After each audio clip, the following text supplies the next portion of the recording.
Saludos cordiales, saludos fraternos, apreciadas hermanas, apreciados hermanos y personas que amablemente nos acompañan en esta entrevista desde el canal de la Fraternidad del Santo Nombre y desde el canal Descubriendo a Eti, Diario de un Alma Lúcida, a cargo de nuestra compañera Andrea Montoni.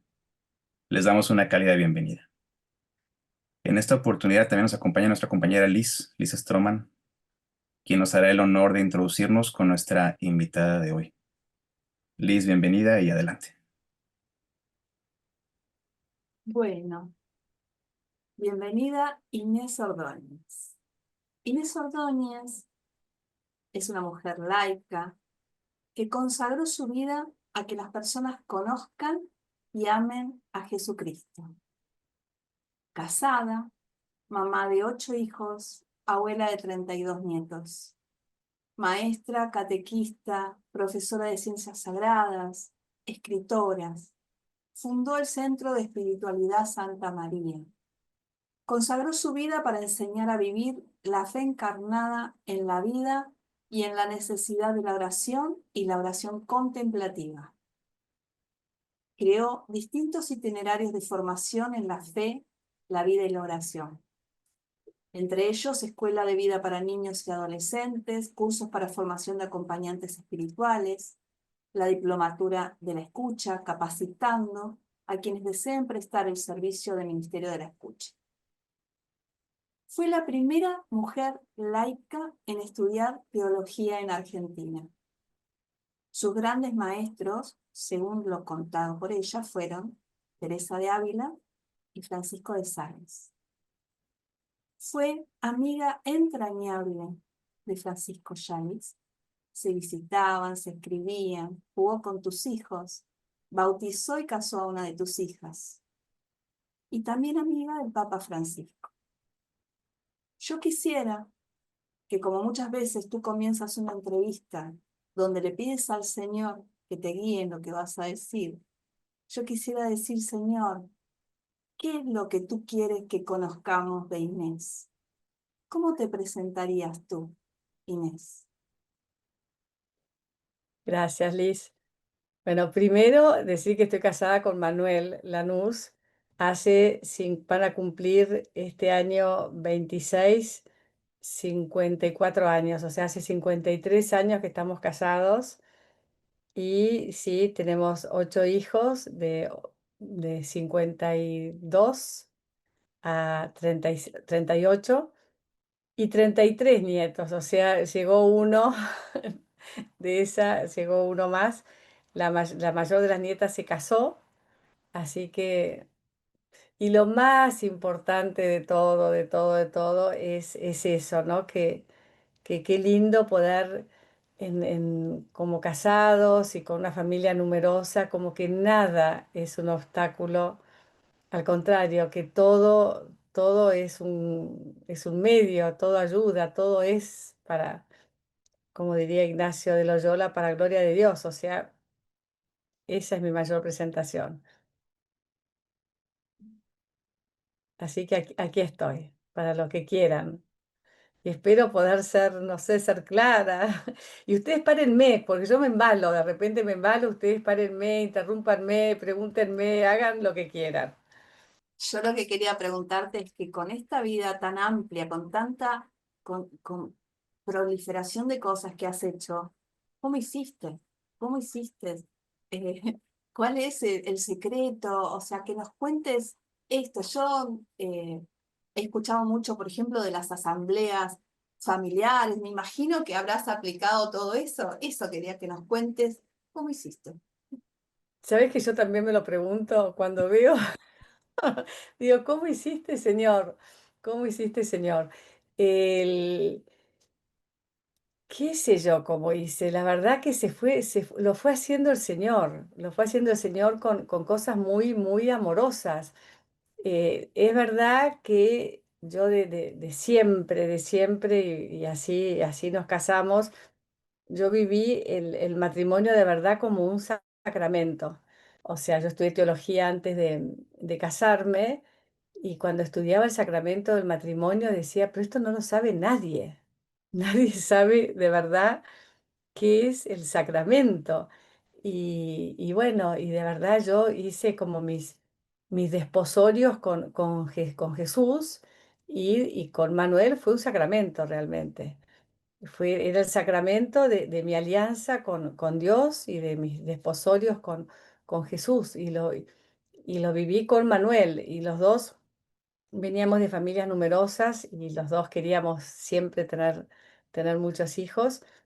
Y entonces, bueno, fue lo primero que se me ocurrió, cómo organizarnos para la comunicación, porque tanto nuestra familia como su familia, mi familia de origen como la familia de Manuel, conversábamos mucho, mucho, pero no una comunicación profunda. Entonces yo decía, ¿cómo hacer para... Yo ya venía, o sea, venía de muchos años, antes de casarme ya había empezado con el centro también. Entonces ya casada, dije, bueno, lo principal es la comunicación y ahí es cuando ideé las asambleas familiares. Y le empecé cuando el que ahora tiene 52 tenía 2 años. 2 años, un año, después tenía 3, 2, 1, 5, 3, 2, o sea, fueron muy seguidos. Y eso fue algo muy importante en nuestra familia. ¿Querés contarnos un poco a la comunidad en qué consiste una asamblea familiar para quienes no lo conocen? Y la asamblea familiar es, primero es que siempre hay tiempo para hacerla. O sea, nosotros empezamos desde muy chiquitos porque lo tuve como un objetivo muy claro de tener espacios de comunicación profunda. Es simplemente una vez cada tanto, que puede ser en los eventos familiares, en cumpleaños, aniversarios, en las fiestas litúrgicas, o si no, más organizado una vez por semana, una vez por mes o una vez al año. O sea, la periodicidad lo pone la familia.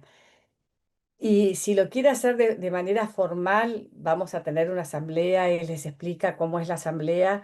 O sea, yo invito a que se pueda hacer de manera formal o de manera informal. De manera formal es explicar que está bueno que hacer generar un espacio donde todos vamos a expresarnos con mucha libertad, donde nadie va a interrumpir a nadie, donde cada uno va a poder hablar de lo que le está pasando, de lo que quiera, de lo que le está pasando, y todos lo vamos a escuchar y nadie se va a defender ni contestar, sino que en el espacio cada uno habla. Los coordinadores somos obviamente los padres y es bueno también entre los padres estar muy de acuerdo en cada asamblea quién la va a coordinar para tampoco interrumpirse entre ellos, ¿no?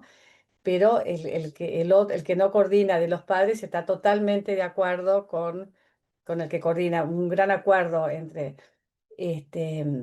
pero también los padres, si les parece, pueden también compartir. Entonces, y después generar, por ejemplo, si es el cumpleaños de alguno, se pueden, en el libro que yo escribí, propongo como cuestionarios, pero eso los pueden hacer los mismos padres de familia. Entonces, estos cuestionarios pueden ser en el día de cumpleaños, el que cumple años que puede hablar de cómo lo está viviendo, cómo vivió el año pasado, cuál es su anhelo para el año siguiente, qué es lo que le gusta, lo que más le gusta de la familia, lo que les agradece a cada uno, bueno, lo que fuera. Y después los demás miembros le pueden decir cosas lindas a cada uno, como un regalo, que es lo que le regalan, pero siempre desde lo positivo, desde lo que les admiran. Después se pueden hacer preguntas de qué propósitos familiares, qué necesitamos como familia para crecer más, para lo que fuera, o vamos a empezar el año, o viene ahora que viene Navidad, cómo la queremos pasar, cómo es bueno, qué experiencia tenemos de otras Navidades, o para las vacaciones, a dónde vamos a ir, cómo queremos las vacaciones, cómo queremos terminar el año, cómo queremos empezar el año, si nos mudamos, si alguien se va afuera, si alguien se enferma, o sea, si está pasando alguien en la familia, si queremos tratar el tema de qué pasa con los abuelos, si los vamos a visitar o no,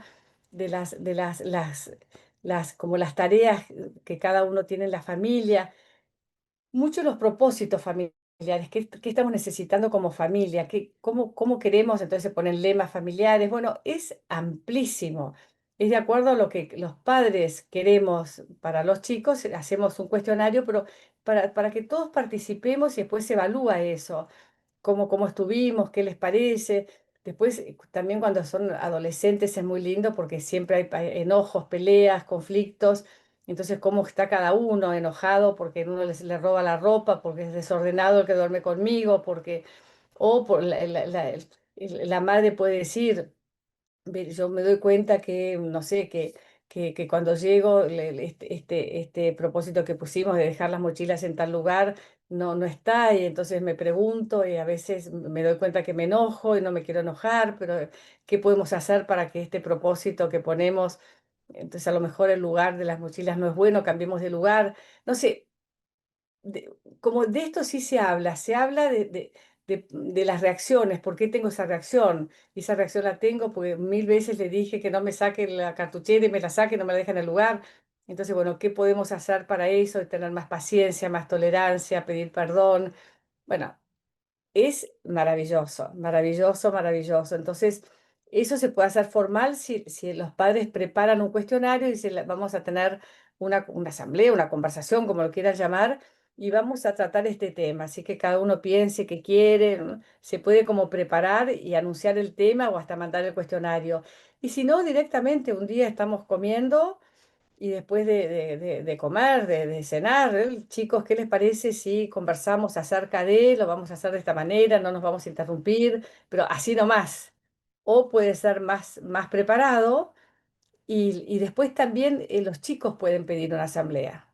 Los chicos pueden decir, "Bueno, yo quiero una asamblea". Después es maravilloso, la verdad que yo no me imagino nuestra familia, que la verdad es una bendición, y los chicos lo dicen. Y después, ahora los nietos también lo hacen y después esto se contagia a los amigos de los nietos cuando se reúnen, ahora cuando se reúnen los papis y en estas, en los families, los días de familia, qué sé yo, todos ya como que se va extendiendo y al principio hay como resistencias en los que no conocen, pero después ven qué bueno es cómo une, cómo acerca. Así que eso fue como lo primero que pusimos en práctica y fue el primer libro que escribí también. Gracias, Inés. Te quería preguntar sobre esto mismo que nos contabas. ¿Y los padres tienen como un aprendizaje previo para manejar la asamblea, para escuchar? Porque me parece que esto que vos proponés implica una visibilidad de lo que nos pasa internamente, implica escuchar sin juzgar, que lo que me diga el otro, si no me gusta, aceptarlo y ver cómo se responde, ¿no? Con conciencia. Entonces, hay como un entrenamiento previo para esto de las asambleas, cómo van a responder los padres, los hijos, o uno lo va haciendo y ahí va aprendiendo. Y yo diría que caminante se hace camino al andar. Si está la intención de escuchar y los padres saben que es un lugar donde no vamos a interrumpir, donde no vamos. Después también, después de la asamblea, si la madre o el padre se quedó con algo acá, puede llamar al hijo y decirle, a ver, contame más qué te pasó, como una conversación es después de la asamblea. O mismo que los chicos se hayan, que los padres pueden decir, bueno, ahora ustedes dos porque no van a un cuarto y siguen conversando este tema. Pero en la asamblea se respeta mucho si uno de los dos está como, siente que está como que lo puede hacer, es importante que sí, que cumplan ellos también la consigna. El que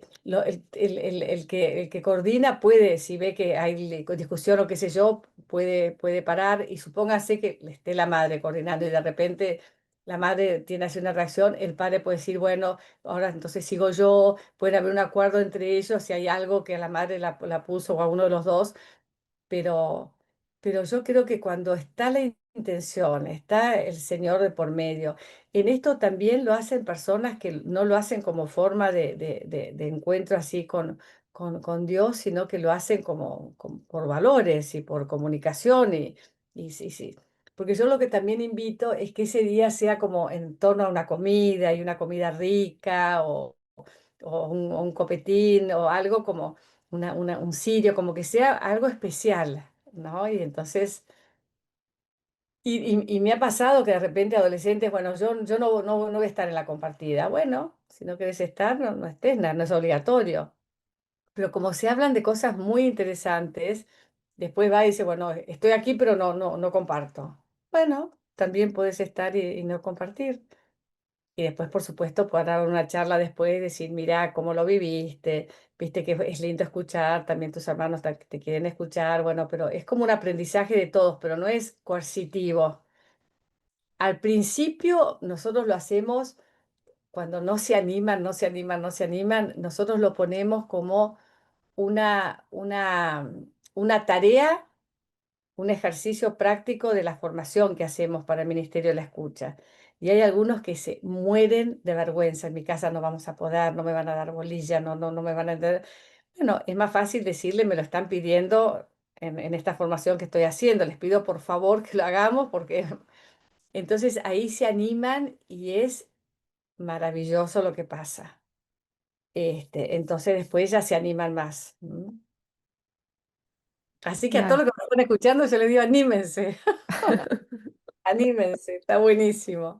Y hay que estar preparado para escuchar de todo, ¿no? Porque es como un ámbito es como de amorosidad, me lo imagino así, de amorosidad y de sinceridad, ¿no? Y estar ahí Claro, pero acogiendo.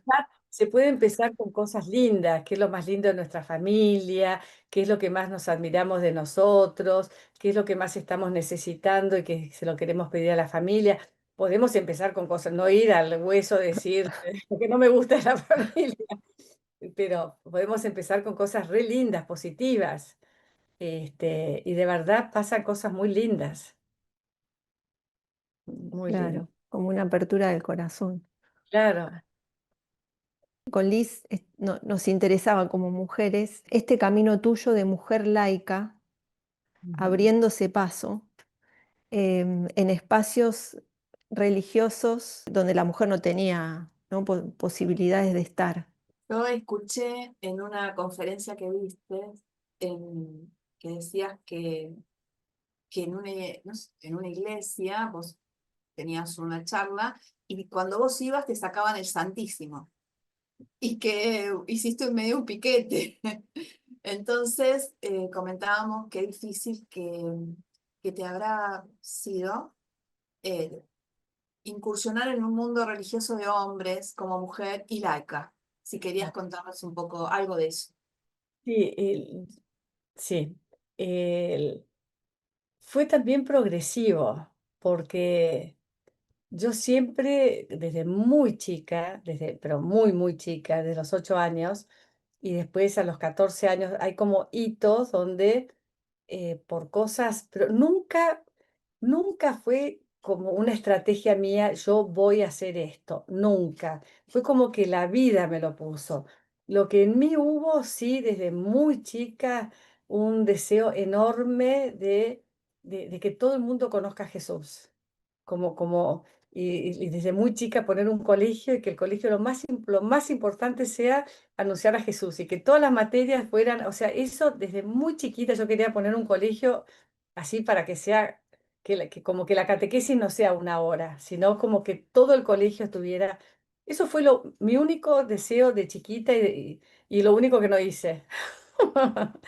Pero fue eso. Entonces, yo estaba muy acostumbrada, después fui creciendo y era catequista en colegios, en parroquias, o sea, como que lo normal.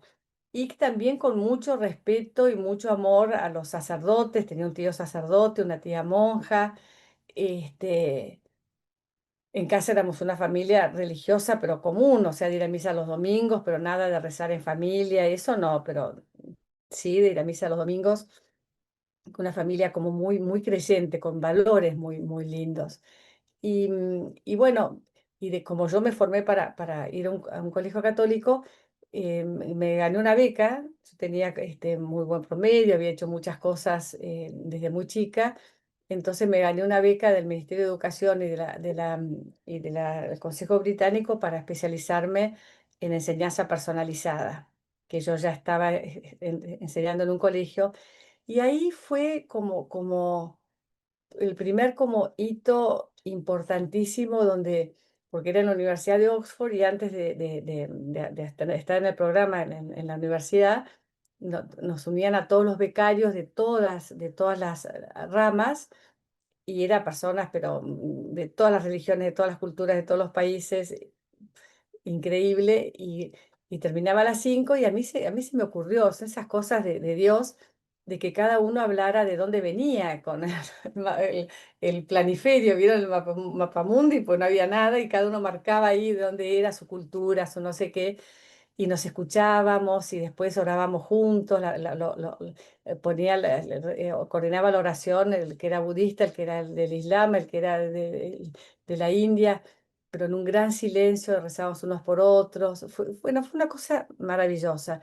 Yo ahí tuve una experiencia de que Dios es uno. Tenemos distintos lenguajes, distintos nombres, pero como que yo era una más en medio de todo eso y que Dios era el Padre de todos y que Jesucristo estaba en todos y el Espíritu Santo estaba en todos y como que éramos distintos lenguajes, pero era una misma experiencia de amor, de comunión. Eso fue fuertísimo para mí.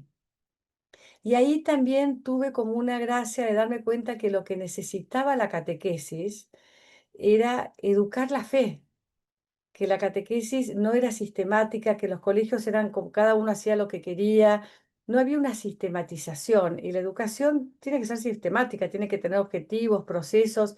Yo me daba cuenta que eso no pasaba, en las parroquias eran 2 años, los chicos se iban, volvían, como que no había un proyecto. Y entonces yo ya estaba estudiando teología. Además era catequista o sea, como que tenía una formación y estaba bastante especializada también en itinerarios educativos. Hice un programa con una secuencia desde los 3 años hasta el colegio, desde el jardín hasta toda la etapa escolar, siguiendo la etapa evolutiva de los chicos, cuáles serían las verdades, cómo, bueno, algo muy, muy completo y para mí yo me quedé como muy contenta, como que era eso lo que, con Ujú. las grandes tareas de la catequesis, con las grandes verdades de la fe, que después salió el catecismo, después, pero acá era una cosa muy como las grandes verdades del credo, por así decir. Y bueno, y cuando llegué, eso no, era imposible, me dijeron que no, que era muy bueno, que era de Dios, pero que era imposible. O sea, y yo lo dejé, o sea, yo tenía como mucha siempre amé mucho a la iglesia, me siento iglesia, soy iglesia, fui como muy diocesana de alguna manera, en el sentido que me encantaba trabajar en las parroquias, no solamente en la mía, sino en la que fuera, en la que se necesitara. Y así fui coordinadora de 2 parroquias al mismo tiempo y enseñaba en un colegio, o sea, como que una gran entrega a la iglesia. Entonces, cuando surgió, y yo tenía una contra enorme a la que en esa época había la catequesis, las clases privadas, me parecía que tenía que ser en la iglesia y en comunidad y en no sé qué, pero cuando fue en el 76, en el año 72 a partir del 70 después del concilio, que las congregaciones religiosas, algunas dejaban los colegios y los padres decían, ¿a dónde vamos? Y encontraban colegios que no confesionales. Entonces decía, ¿qué hacemos con la catequesis? Y es ahí que me buscaron a mí, a una cuñada, que también era catequista, y entonces, como no era comunión, eran chicas de 5.º grado, empezamos y fue pero un boom, porque empezamos con un grupo chiquito y después cada vez era más grande y después al año siguiente era cada vez más grande y crecía. Y entonces ahí fui a hablar con el cardenal Aramburu y siempre me acompañaba mi marido, porque yo era como una vergüenza, como ¿qué le voy a decir a este hombre? Era como la autoridad y mi marido siempre me decía que le extrañaba, que yo era muy de hablar con todo el mundo y me achicaba así. O sea, como que fue un proceso. Después fui entendiendo, sobre todo a mí el Concilio Vaticano me ayudó mucho a ver cuál era el lugar del laico, lo que la iglesia esperaba de nosotros, lo que esperaba de las familias. Y yo veía que eso no era lo que estaba pasando, pero era lo que la iglesia quería. Entonces a mí eso me dio como mucha seguridad del lugar, porque claro, el cardenal me dio todos los permisos de que ese centro de catequesis, que ahí así empecé antes de casarme, podíamos dar el bautismo, dar la comunión, todos los sacramentos, pero cuando de eso y que fuera al director de catequesis, de la Junta Catequística, cuando eso se entró el de la Junta Catequista no le gustó nada, porque ¿qué era eso? No era una parroquia, no era un colegio. En ese momento los chicos iban a sus parroquias. Acá venían chicos de todas parroquias diferentes, de todos lugares diferentes. Se congregaban, era una comunidad, el mismo centro. Bueno, entonces los problemas más grandes yo los he tenido con los sacerdotes, no con los cardenales. Y una vez el padre Arancibia, todavía no era obispo, me dijo algo que a mí me ayudó tanto a comprenderlos. Me dijo, mira Inés, es como vos que venís de una familia numerosa, es cuando en una familia numerosa nace un hermano y ya los hermanos mayores no quieren más. Entonces vos estás naciendo en una familia numerosa, entonces estos celos, sospechas, rivalidades, qué sé yo. Y entonces Dios me dio la gracia de como yo tenía el permiso y después del cardenal Corrachino, que me quiso mucho, tuvimos una relación muy linda, su primer misa como cardenal quiso hacerla en el centro para significar el apoyo a los laicos. este, yo me sentía muy tenida, muy confirmada. Entonces, el que no me entendieran o el que no, lo tomé como parte, o sea, yo tomé la resolución ante Dios de que yo no me iba a defender, que el que me tenía que defender era Dios, si quería que esto siguiera. Y si no, no seguía. Como no era un proyecto mío, no era algo que yo tenía que defender. Si tenía que ser, era. Y si, de verdad, pero lo que decían es, ¿qué hace esta mujer que tiene su familia, su marido, sus hijos? ¿Por qué no se ocupa de lo que se tiene que ocupar?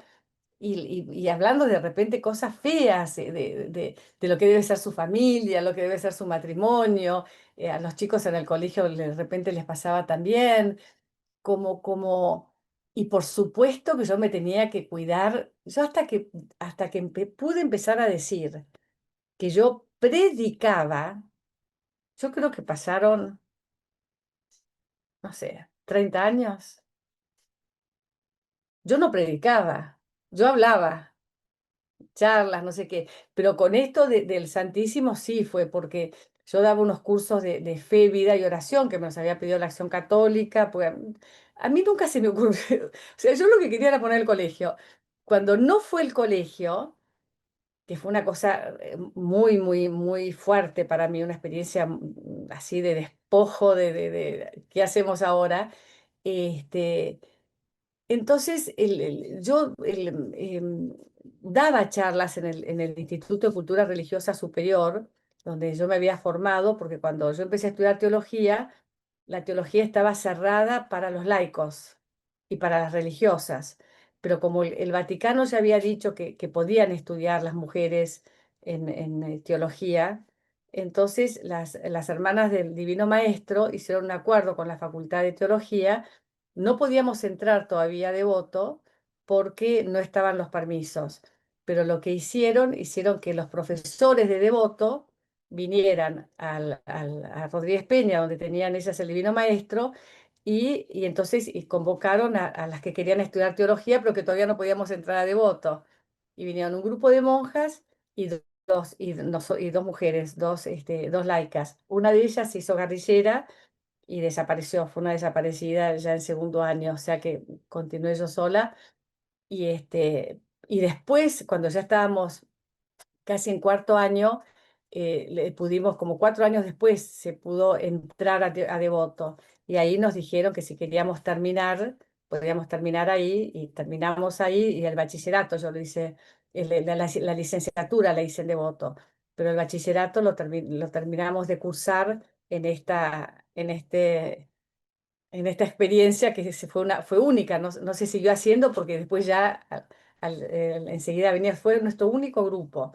Ellos ya tenían un profesorado de ciencias sagradas, pero no era, por eso el título después que nos dieron fue el profesorado de ciencias sagradas, y nosotros teníamos que hacer después, para hacer la licenciatura, terminar el bachillerato, que eran, no sé, para si queríamos hacer la licenciatura teníamos que tener griego, que no teníamos, pero después las materias las teníamos todas. entonces fue aceptado por la UCA. Pero fue una cosa increíble esto por eso digo que yo llevo en mi cuerpo las cicatrices. Después vinieron otras que también no la pasaron tan bien, las primeras otras mujeres, hoy una de ellas es vicedecana, Marcela Mazzini, que fue compañera mía en la licenciatura. Hubo, esta hermana de las esclavas, Liach, o Virginia Ascuy, fueron también de las primeras, y ellas dos fueron las primeras doctoras, la de Ascuy y Marcela Mazzini. Pero estas primeras nos pasó, pero yo no estudié teología para ser teóloga, yo estudié teología para ser mejor catequista, para poder, para poder anunciar mejor a Jesús. Y entonces daba estos cursos que me los pidieron en la Acción Católica de 5 días, que uno se trataba de Dios Padre, somos hijos de Dios, despertémonos, de Jesucristo que nos redime el Espíritu Santo, de María y de la Iglesia. Así 5 temas cada día, y después le decía, bueno, y reúnanse para orar, si, es imposible si no hay oración, fe, vida, oración. Entonces se llenaban los templos, época de las Malvinas, fue una cosa muy impresionante.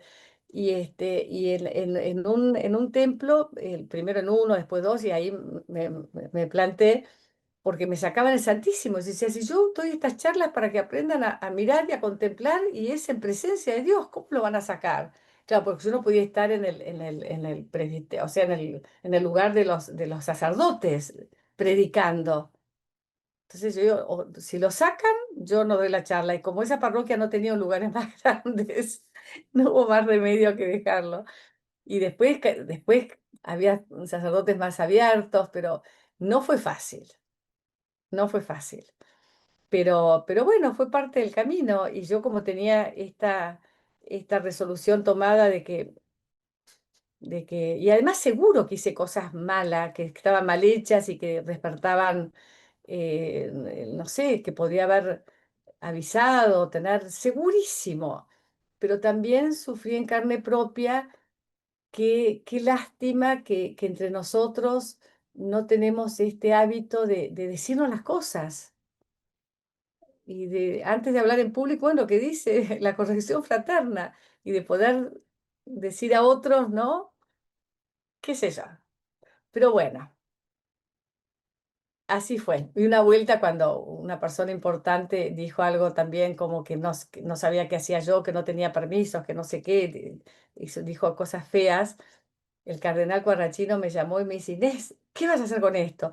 Yo nada, le dije, nada, ya una vez que está, bueno, entonces yo voy a salir a tu defensa. Y él escribió algo saliendo, pero cuando alguien tira algo es como el ejemplo del almohadón.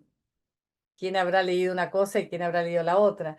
Por eso yo digo lo mejor, cada uno que se haga cargo de lo que dice, y yo también cuando lo leo veo si es algo que tengo que aprender, seguro que sí, y qué me dice a mí, pero no salí a defenderme, nunca lo he hecho. Muchas gracias por lo que nos ha compartido.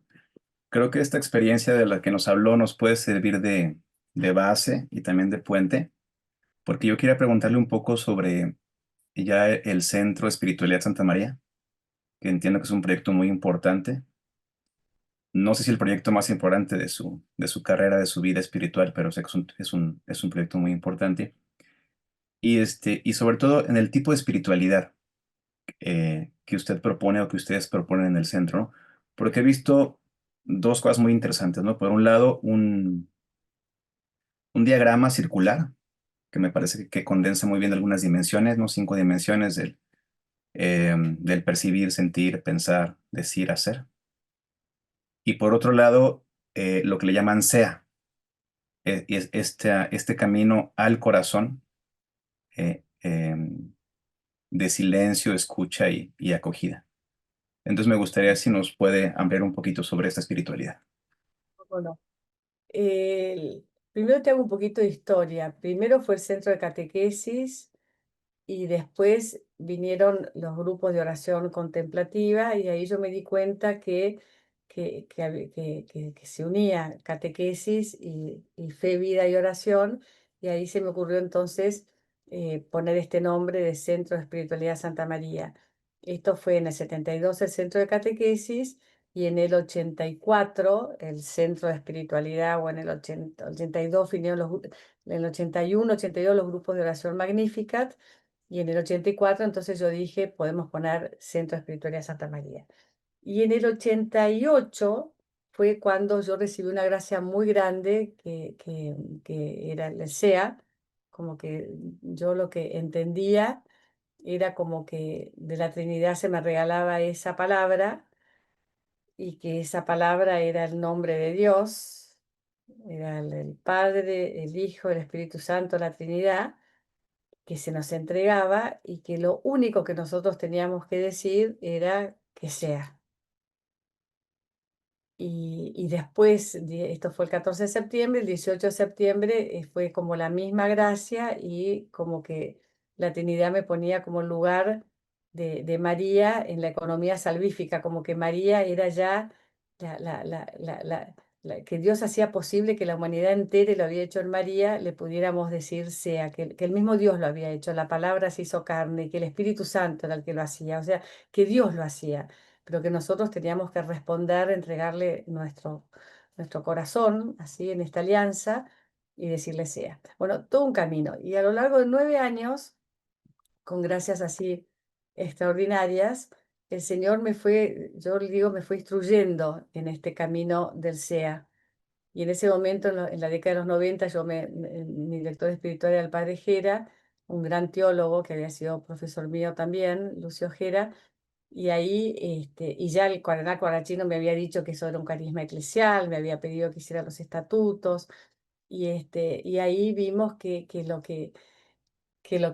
la comunidad iba haciendo, ya la comunidad cada vez iba creciendo más, yo ya daba retiros contemplativos también, que lo que estaba haciendo era un camino al corazón para que desde el corazón pudiera pronunciar este sí, este sea, que este sea es el hágase de la creación, bueno, atraviesa toda la Biblia y termina con amén. La escritura termina amén. Y amén es amén. Entonces es como una unión, una integración, es algo muy, muy grande. Y la espiritualidad, yo lo que veía mucho en la generación de mis padres, una gran disociación. Y a mí eso no me gustaba, ¿no? Que la vida era por un lado y que era como un cumplimiento, el azar, como devoción. Y yo veía que, no sé, me sentía llamada a toda la vida, pero de otra manera. Y también veía como que cada uno estaba en su, la familia, el sacerdote, como que eran todos estancos, pero que, por eso yo soy hija del concilio, por eso cuando el concilio habla que la vocación es la de todos, y es la vocación al amor, y que es un transversal a mí, me encendía el corazón, yo me sentí totalmente expresada por el concilio.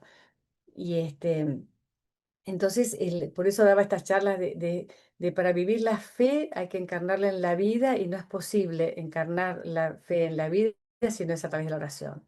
Y de todas las formas de la oración y de la oración contemplativa. Porque si no, las otras formas de oración corren el riesgo de ser de la boca para afuera. Que se necesita un corazón contemplativo para poder dirigirnos a Dios. O sea, y que la contemplación no era.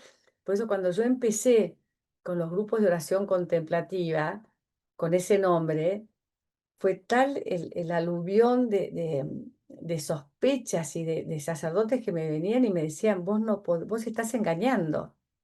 Vos no podés decirle a las personas que pueden rezar contemplativamente. La contemplación es el estado más, no sé, sublime de la iglesia, es un estado de vida. Las personas dedican su vida y renuncian al mundo para ser contemplativos. Ni nosotros los sacerdotes, me decían, somos activos y no contemplativos. Entonces eso me parecía, pero entonces Jesús, ¿qué fue? ¿Activo o contemplativo? O sea, ahí decía, como que no me cerraba para nada. Y yo tenía una experiencia contemplativa que yo no sabía que era una experiencia contemplativa. El primero que me dijo que eso era una experiencia contemplativa fue justamente Francisco Yalix, que me dijo esto, lo que vos vivís es una experiencia contemplativa, porque yo me acuerdo que pues yo ya lo conocía a Francisco, y a mí me llamó la atención, yo daba estos cursos a muchas personas, pues estaba muy especializada en metodología catequística, entonces venían de Chile, de Uruguay, de distintos lugares, a aprender aquí en Buenos Aires la metodología. Entonces yo daba estos cursos y eran todas religiosas, sacerdotes, y una vez siempre yo tuve muy en mi corazón el escuchar, el cómo viven las personas, como curiosa, como preguntar. La pregunta para mí era como siempre fue una herramienta, pero muy poderosa. Entonces se me ocurrió hacer una encuesta porque me parecía como, olí algo de como que tanto interés por la metodología que si bien es una herramienta, no sé, fue una intuición. Entonces les hice una encuesta que dijeran cómo era su oración personal y qué tiempo le dedicaban y qué sé yo. Era anónima y casi, pero fue no sé, un susto, fue una cosa que pienso en eso y sigo como acordándome del golpe, del susto que dije, esto es la iglesia, son todos catequistas. Que no rezaban, que la liturgia de las horas también tenía que cambiar, que su oración era estar con los más pobres, que el rato de oración no, o sea, como una crisis, pero no solamente crisis, sino era una crisis sin saber que era crisis, era como como que habían perdido el sentido, pero de verdad, porque eran sinceros, como era anónimo, eran sinceros, decía esto tiene que cambiar, en la iglesia tiene que cambiar, hay que ocuparse de la inculturación y de los pobres y de no sé qué, y no tanto rezo y no sé qué. Bueno, cosas que era la época, fue una época, pero yo que vivía, yo me preguntaba cómo hacen para vivir a ese punto, cómo hacen para vivir. Es como si una persona me dice, yo no como. ¿Cómo hacen para vivir? ¿Cómo hacen? Porque yo encontraba siempre como mi equilibrio, no sé, como algo no solamente espiritual, sino mi equilibrio para vivir en este desahogo con el Señor, en esta intimidad con Dios. Después fui entendiendo mucho más, pero así fue un desconcierto, pues yo pensaba que todo el mundo vivía lo mismo que yo, me parecía que eso era lo común. Y ahí me di cuenta que no era común. Entonces, hablándolo en su momento con Francisco, me dijo, no, eso no es común. Estos son como gracias especiales, gracias contemplativas, místicas. Y ahí inmediatamente lo viví, que yo ya lo había vivido como un llamado. Mis 2 últimos años de colegio yo los tuve en adoratrices y las hermanas hacían todo lo posible y las alumnas, la catequesis era hora libre, 67 y 68. Imagínense esos años, catequesis era hora libre y nadie iba. Entonces yo le dije, ¿me dejan? Entonces empecé a hacer toda una campaña para que fuéramos todas a adorar y no sé qué, porque para mí era algo tan lindo y era el carisma de ellos. Y bueno, yo descubría que yo tenía como esa vocación, esa misión, porque la gente no se le ocurría o no, o se lo decían de una manera como obligatoria. Entonces el no era desde una reacción, pero no desde un acto de qué bueno que está, vamos, que esto está bueno. Así que yo ya tenía experiencias de eso. Y bueno, así que eso, entonces la espiritualidad es una espiritualidad encarnada. Por eso yo digo que es una espiritualidad mística para la vida cotidiana, es una espiritualidad encarnada. Y lo otro que también es como muy significativo es y por eso es un carisma nuevo, porque yo decía, esto no es un carisma nuevo, esto es un carisma, es Santa Teresa. Yo me considero hija de Teresa y quise hacer la licencia, estudiar licenciatura, después nunca presenté la tesis, pero quise hacer la licencia porque quería escribir sobre Teresa. Entonces decía, hay que darle voz a Teresa en este mundo porque yo desde muy chica que había leído Castillo Interior, me describió, me puso, la tomé como madre, desde muy chiquita a la Virgen y después la tomé a Teresa en la adolescencia. Y Y bueno, y la diferencia, y eso dicho por algún carmelita, que yo decía esto, les pedía que lo miraran, uno que me conoce muy bien, este, porque para mí no era un nuevo carisma, por más que lo decían en mi interior, decían no lo conocen bien, seguro que es de Teresa, bueno, con el estilo del siglo XX o XXI.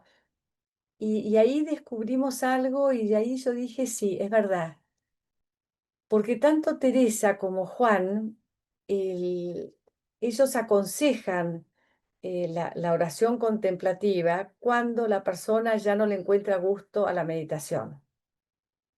Entonces, cuando ya no le encuentra gusto, como algo progresivo, como que ya no le encuentra gusto a la oración, entonces ahí, y no empezar antes. Y yo, en cambio, y digo, por eso el Señor me eligió como casada. Yo digo, si nosotros, una vez que la persona toma la decisión de vivir estos desposorios, esta alianza, ahí entra la intimidad. Y yo tomo la oración contemplativa como intimidad con Dios. No es que soy contemplativo, es un disponerme a estar a solas con Dios y a estar con Dios y a estar como puedo, sin saber, sin poder, pero es como en el matrimonio. Bueno, ahora cambió mucho, pero en mi época, en el matrimonio era el comenzar a tener una intimidad especial.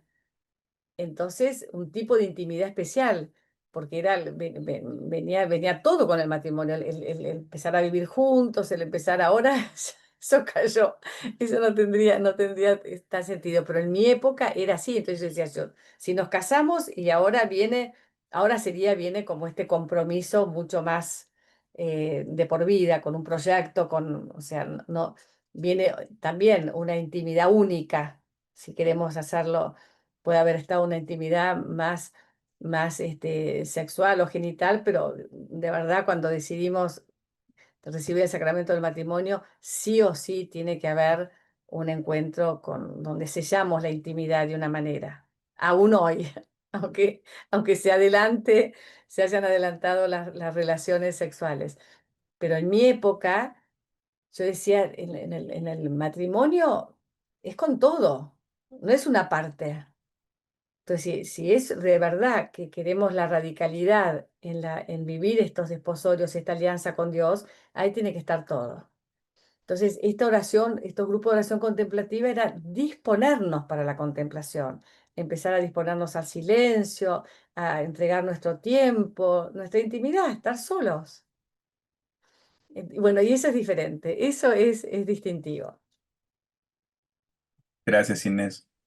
Pues me vienen varias preguntas que me habías platicado Liz o Andrea, así que quien quiera ligarlo, adelante. Inés, yo tenía una pregunta que tiene que ver con hoy en día, con tanta moda de mindfulness y la IA, inteligencia artificial. Hoy en día podés plantear tu problema a la IA y podés tener un acompañamiento también psicológico, espiritual. Eh, ¿Cómo ves esto? ¿Vos ves que es un peligro para el acompañamiento espiritual tradicional? ¿O, o por el contrario, pensás que se vuelve más esencial? Yo creo que el encuentro con Jesucristo cuando se da personalmente o de a dos, en un acompañamiento, en un encuentro, en lo que ahora lo estamos teniendo, eso es intransferible, es irreemplazable, es único, y cuanto eh, más fe tengamos en Jesucristo, eh, es lo que más irradia, porque no es lo que más siento. Cuanto más fe, pero una fe integrada, no una fe solamente cognitiva o nocional. Ahora que estamos con Newman, doctor de la Iglesia, que hace bien la distinción, sino esta fe como nos dicen los padres del desierto, como nos enseña Jesús, es amarás al Señor tu Dios con todo tu corazón, con toda tu alma, con todo tu espíritu, con toda tu mente, con todas tus fuerzas, con todo. No es solamente cuando la fe ya está como arraigada en el corazón y de ahí florece la esperanza, la caridad, eso es, la persona se convierte más allá de sí misma en un mistagogo, o sea, irradia el misterio, o sea, aunque no lo sepa, porque Dios lo hace, aunque la persona no tenga ni idea que eso está pasando. En este encuentro que estamos teniendo, está el Señor entre nosotros, está el Espíritu, entre las personas que nos están escuchando. Porque ¿quién va a aprender para escuchar algo? Ya ahí hay una emoción. Y el Señor actúa, no tenemos ni idea, a lo mejor no nos está pasando, no sentimos que nos pasa nada, pero siempre que hay un movimiento de búsqueda, el Señor sale a nuestro encuentro. Y eso no lo reemplaza nada ni nadie, por un lado. Por otro lado, yo confío muchísimo en todo lo que estamos viviendo, me parece apasionante lo que estamos viviendo, porque todos estos adelantos que favorecen a desarrollar son también emociones de Dios. ¿De dónde le sale la creatividad a las personas si no es solamente de la fuente? Lo que pasa es que después se puede usar mal. O sea, como dice Pablo, todo es bueno, pero no todo es conveniente. Entonces, esto que sale como desde la inteligencia artificial está buenísimo, si lo sabemos usar bien. Si no, puede ser catastrófico. Y lo mismo, todo lo que podamos decir lo digital, eh, todo puede tener un uso oscuro o un uso luminoso. Eh, yo confío y creo que eso es lo que estamos llamados nosotros a hacer. Por eso me pareció genial lo de el Papa León cuando convocó a los influencers porque puede ser un influencer que hace cosas que no son buenas y alguien, entonces depende de cómo lo usamos.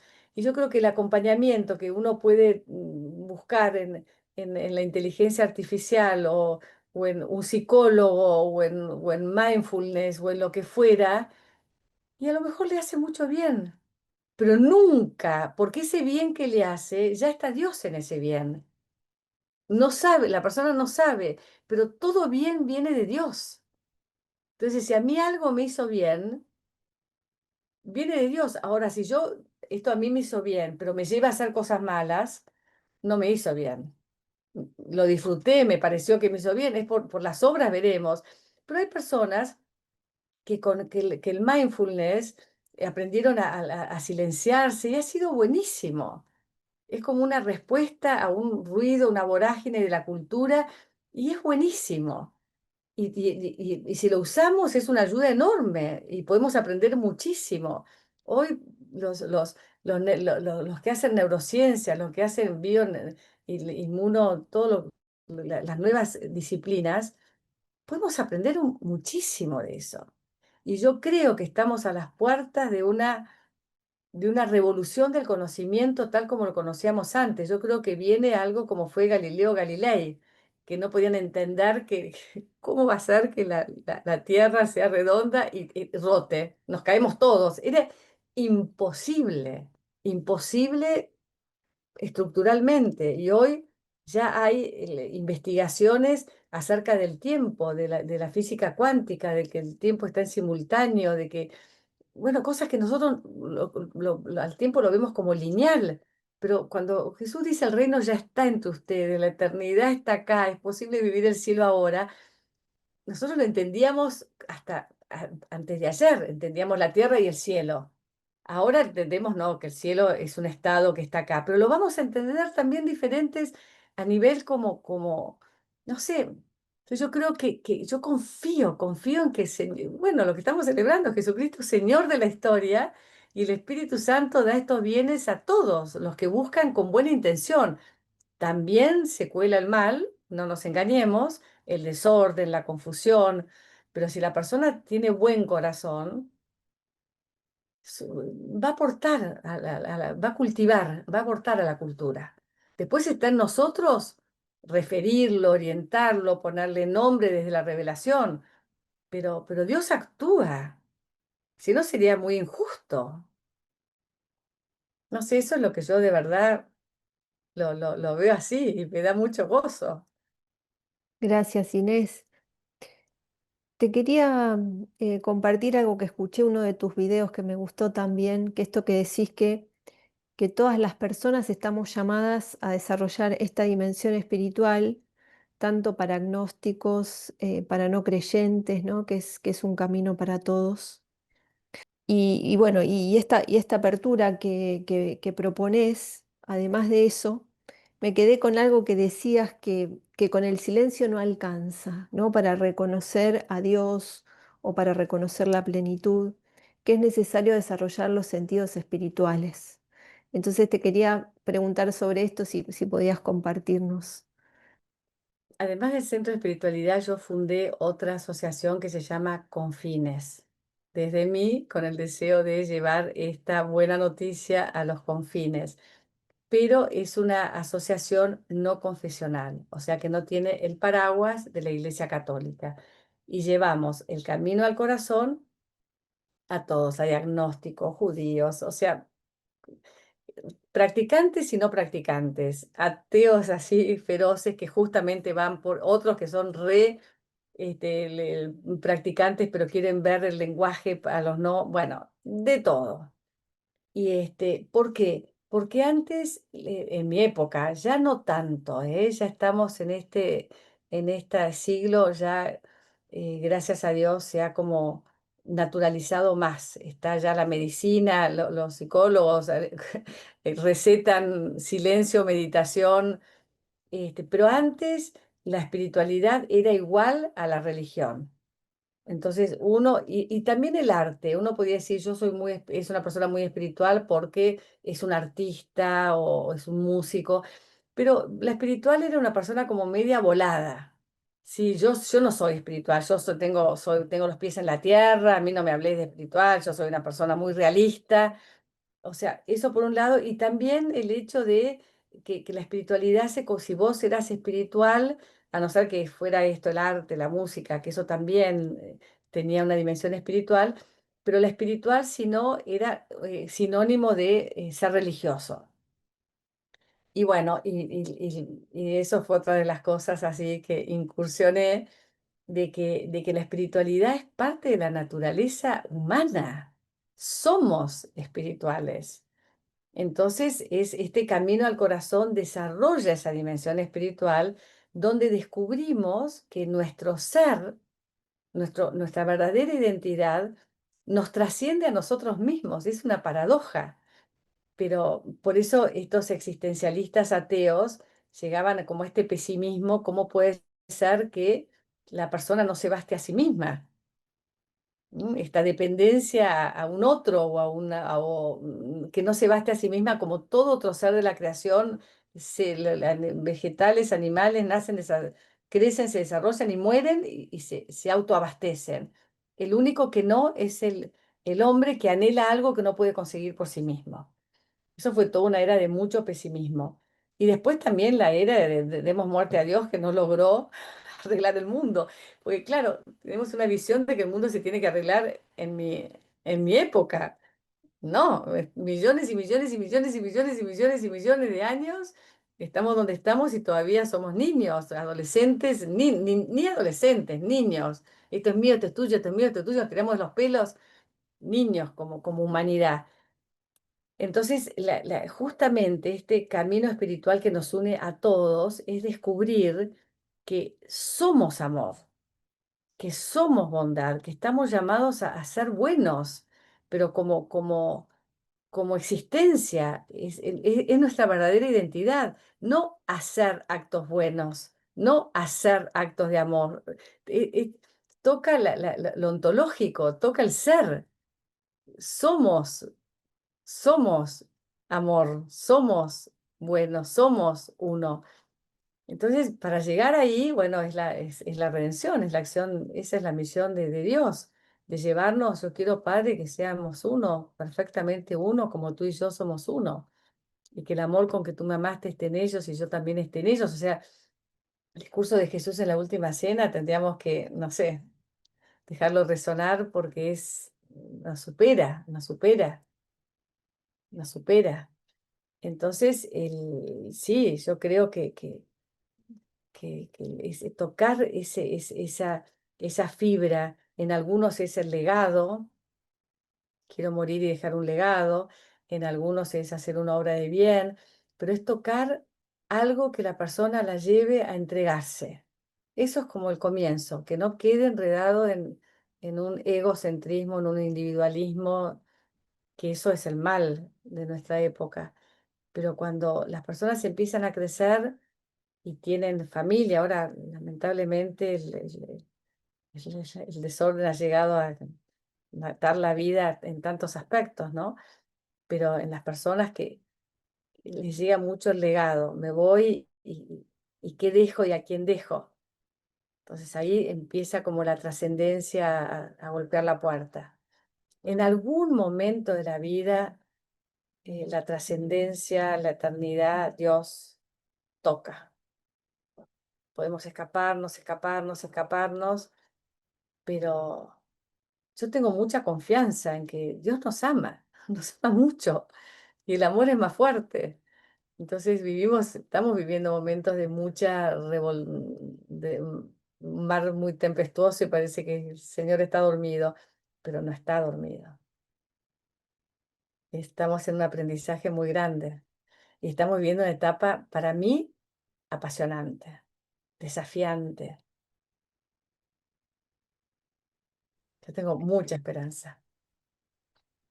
Gracias, Inés. Y entonces este camino del corazón en este proyecto con fines sería una forma de encontrarse con ese amor, ¿no? Que quizá no le dicen Dios, pero es una forma de experimentar eso. Y para este camino tenemos varios mapas que yo he diseñado.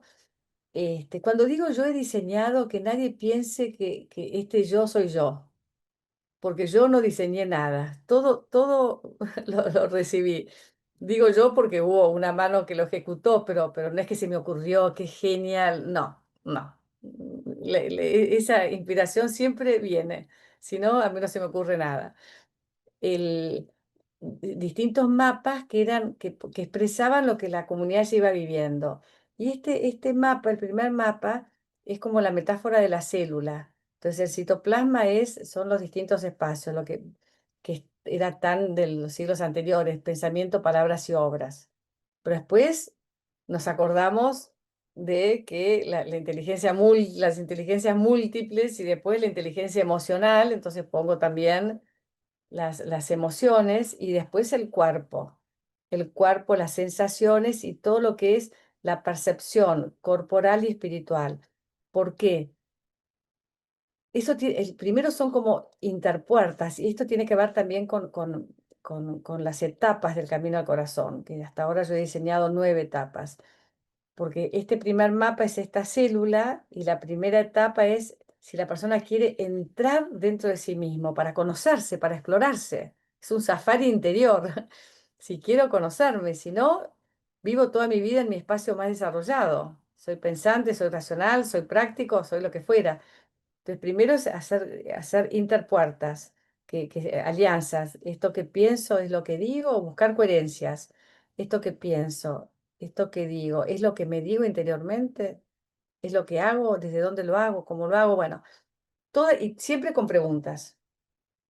Y después está el segundo mapa, que es esto que yo me voy conociendo, cómo lo vivo en mi familia de origen, en mi familia actual, en la sociedad, con los otros, con los conocidos, con los no conocidos, con los enemigos, en el trabajo y en mis tiempos de ocio.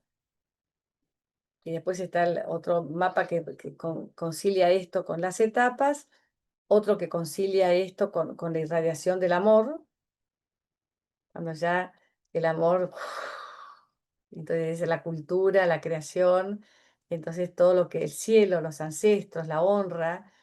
y la trascendencia que ya forma parte de la vida, ¿no? El cielo en la tierra. Y después el último mapa es ya esta conciencia de la unión, de la fuente, de este manantial que dice Jesús. Jesús tiene muchas expresiones que son muy elocuentes para los no creyentes. Yo soy la vida, ¿no? La verdad, el camino. O sea, eso podemos, si la persona quiere la vida con mayúsculas, bueno, le está dirigiendo a Cristo aunque no lo sepa. Si quiere el amor, si quiere la paz, si quiere un camino, si quiere. Entonces, muchas veces es una mala formación que digo no a todo lo que me remite a algo que ni siquiera sabe qué es, pero elige otro lenguaje. Entonces, hoy tenemos que ser, porque es la palabra la que hizo carne. Entonces, no es esta palabra, es la palabra, es ¿qué palabra nos comunica a Dios? ¿Qué palabra nos une a Dios? Entonces hay muchos lenguajes que antes eran de una manera y otros de otra manera, hasta en la misma Biblia.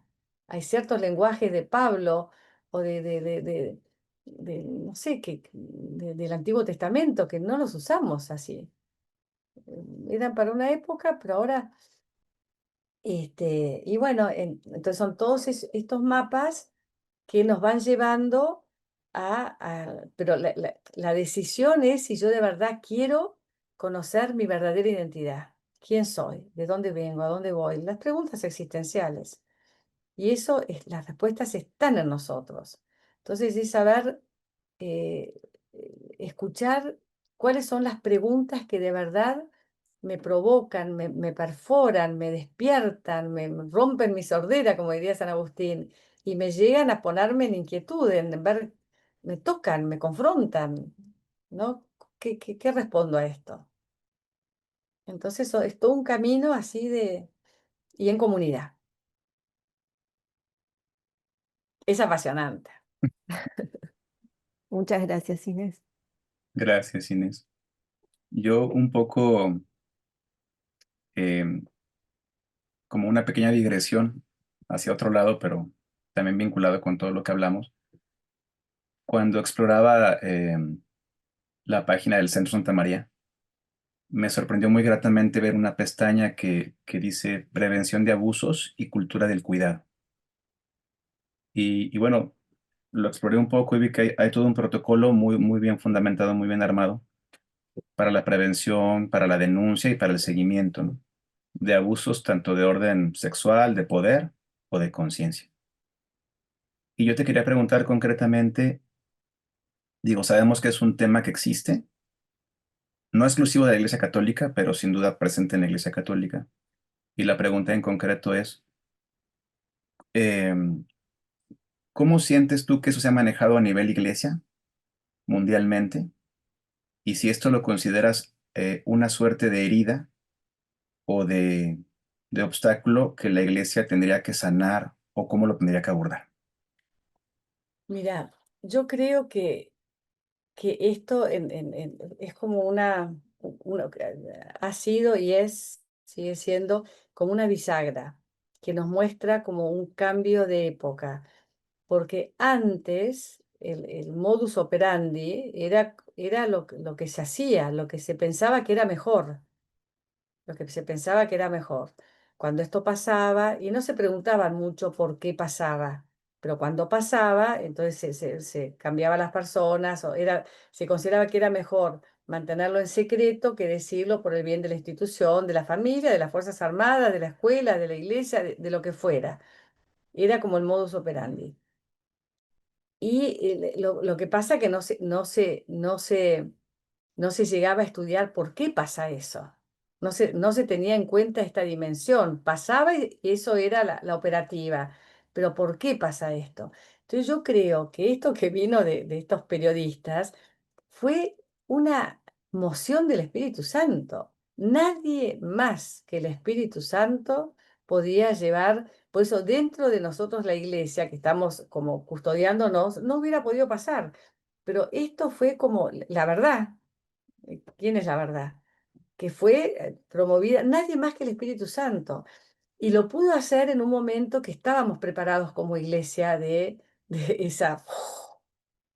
¿Mm?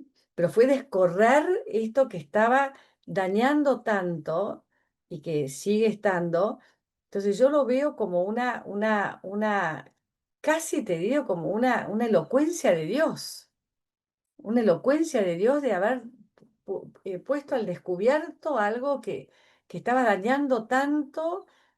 Y bueno, y lo que veo en estos últimos años, que hay muy buena intención de parte de la iglesia, muy buena intención, pero todavía la bajada no, la operativa todavía, estamos aprendiendo, pero yo creo que esto tiene que estar en la iglesia, en las familias, en los seminarios, va a llevar años, porque el abuso de conciencia, el abuso de autoridad, y el abuso sexual, los tres abusos siguen estando muy vigentes y no siempre, por más que en algunas diócesis, ahora en todas, al menos es una indicación del Vaticano, están los protocolos. Una vez que está el protocolo, después también es cómo se usa, cómo se opera, qué se hace, por un lado. Y por otro lado, las personas que de verdad son las víctimas y victimarios.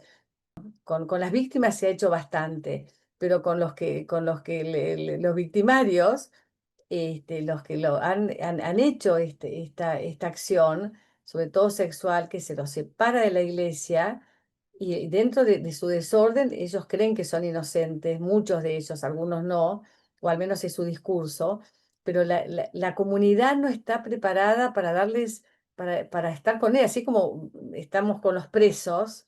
Estas personas, muchos de ellos no van presos, pero se los despoja de todas sus cosas y es terrible lo que han hecho, pero se los deja, como también se los ha dejado a los que han dejado los hábitos o a las monjas que dejan.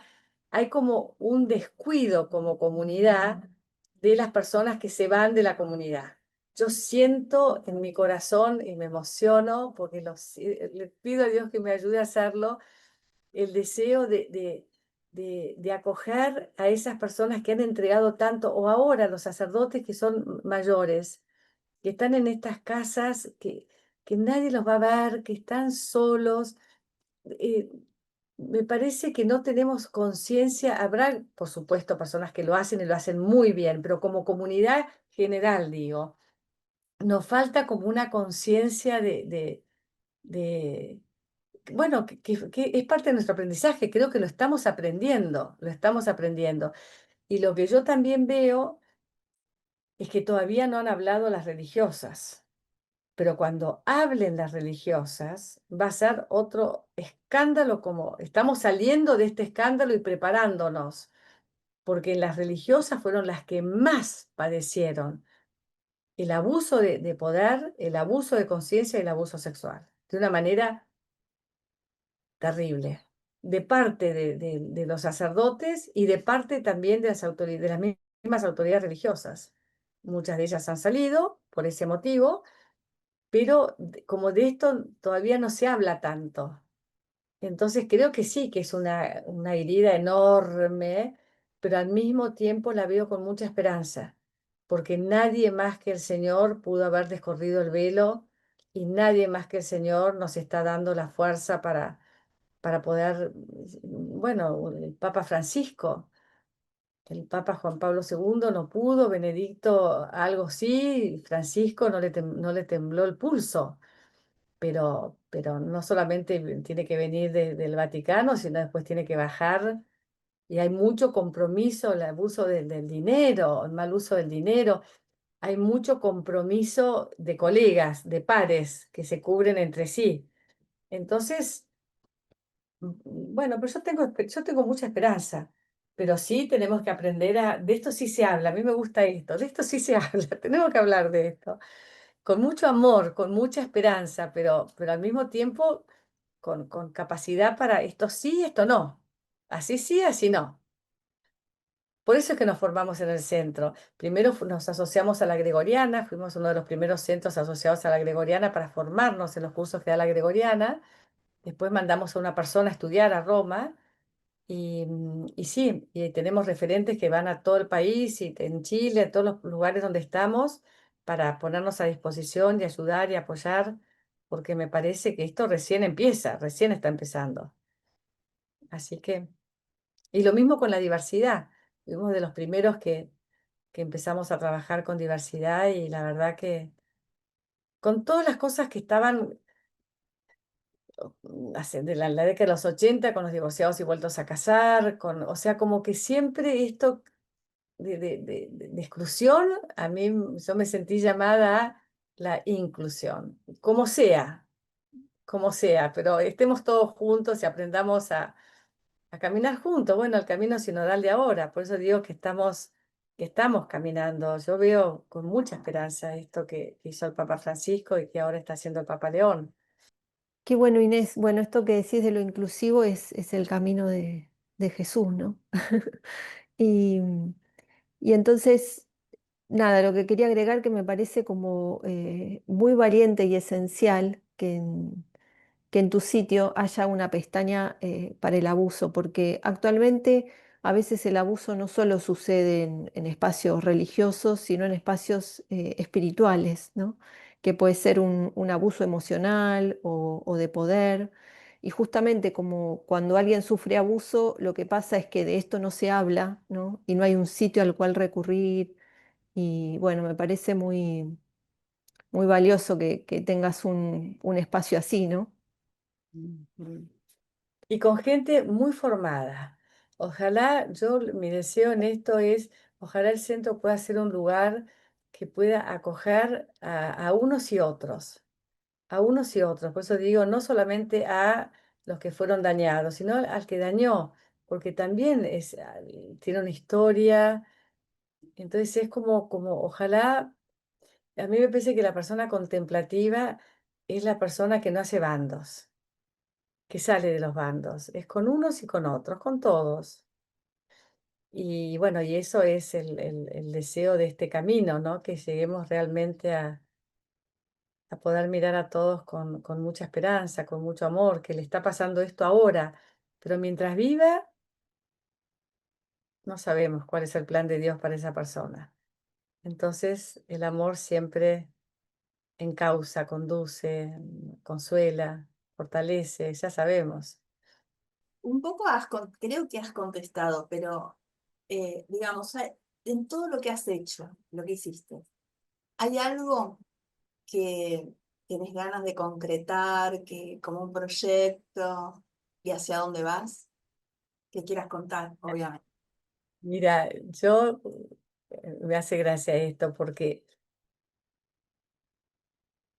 no sé, a mí me gusta todo, si es como proyectos, no sé, yo digo, por eso digo, no tengo ni idea cómo será el cielo, pero el cielo debe tener como pero mi mayor proyecto no pasa tanto por el hacer, sino mi mayor proyecto es que ojalá en este tiempo que yo digo que ya estoy en el embarque, ya estoy en zona de embarque, ya tengo mi check-in hecho, en cualquier momento me llaman el vuelo, vuelo sin retorno, el vuelo ya a la eternidad, 74 años, estoy por cumplir 75, en cualquier momento estoy en pasajeros ya embarcados. Y lo que sí me encantaría es realmente en la vida que me quede acá, en la tierra, poder irradiar y poder anunciar quiénes somos. Y a lo mejor eso no tengo ni idea, no sé cómo se hace. Eso lo hace Dios, pero me encantaría eso, el ser yo, el que el Señor me utilice a mí para, para, para ver que es posible, lo que Jesús dice es posible vivir de otra manera, es verdad todo lo que dice. Y muchas veces pensamos que lo encontramos haciendo cosas, que es verdad, pero si el hacer no está ligado al ser, entonces esa conexión es lo que me gustaría colaborar, si está dentro de mi misión, del plan de Dios para mí, es como eh, poder como hilvanar esa conexión de que no hay hacer, o sea que el hacer cae. dura poco tiempo si no nace del ser. Entonces es como irradiar el ser.